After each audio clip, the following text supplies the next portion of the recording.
আসসালামু আলাইকুম। আসসালামু আলাইকুম। আমি তো সালাম দিছি, তুমি বলো ওয়ালাইকুম আসসালাম। হ্যাঁ, এবার ঠিক আছে। তোমার নাম কি?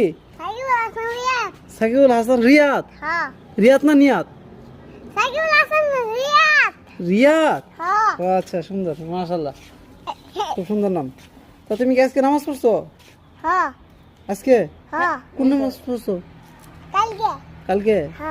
তাই? কয়বার গেছো নামাজে? একবার। সত্য না মিথ্যা? হ্যাঁ, সত্য। সত্য গেছো? তুমি কি রোজা করো? তুমি রোজা করো? কটা করে রোজা করছো? এটা কই দিনে করছো এক রোজা? পানি পানি না লাউ জানা হ্যাঁ। পানি খায় খায়